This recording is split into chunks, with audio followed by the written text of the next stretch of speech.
आज अयोध्येमध्ये रामाची प्राणप्रतिष्ठा होतीये। तुम्हाला किती आनंद होतोय आणि तुम्ही कसा साजरा करता आजचा दिवस, काय वाटतं तुम्हाला? खूप खूप आनंद होत आहे। संपूर्ण हिंदुस्थानच्या रामनगरीतील या राम भक्तांना खरोखरच अतिशय आनंद झालेला आहे।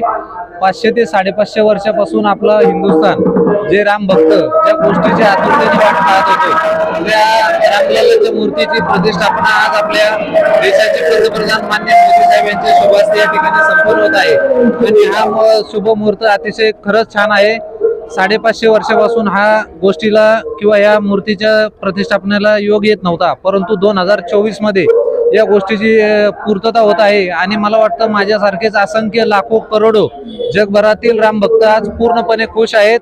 जय श्रीराम, जय श्रीराम, जय श्रीराम, जय श्रीराम। आपल्या तरुणांना काय वाटतं आज रामाबद्दल ते पण आपण जाणून घेणार आहोत। काय वाटतं तुम्हाला?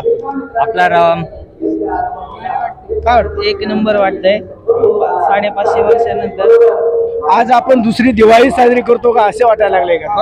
खरोखरच आज आपण संपूर्ण हिंदुस्थानमध्ये दुसरी दिवाळी साजरी करत आहोत। आमच्या पुनवळे ग्रामस्थांच्या वतीनं या ठिकाणी श्रीराम मंदिरामध्ये पहाटे 4 वाजल्यापासूनच काकडा आरती असेल, श्रींची आरती असेल, त्यानंतर आता प्रवचन रूपी सेवा असेल आणि दिवसभर अन्नदानाचं वाटप असेल आणि सायंकाळी दीपोत्सव करून आम्ही पूर्णवळे ग्रामस्थांच्या वतीने ह्या श्रीराम मंदिरामध्ये पूर्णतः दिवाळीसारखा आनंद या ठिकाणी साजरा करणार आहोत। संपूर्ण गावामध्ये प्रत्येक घरावरती आपल्याला रामलल्लाचे ध्वज या ठिकाणी फडकताना या ठिकाणी दिसत आहेत। संपूर्ण गावांमध्ये प्रत्येक घराच्या समोर आपण रांगोळी, रस्त्यांवरती रांगोळी आणि प्रत्येकाच्या घरामध्ये आपण गोडधोड पदार्थ खाऊन, पुरणपोळी खाऊन आज आपण आपल्या रामाचा जन्मोत्सव या ठिकाणी साजरा करत आहोत। त्यामुळे खरोखरच पूर्णवळे ग्रामस्थ अतिशय आनंदी आहेत। काय वाटतं तुम्हाला? पण काय वाटतं आज रामाबद्दल काय वाटतं? आज किती खुशी आहे तुमच्याकडे?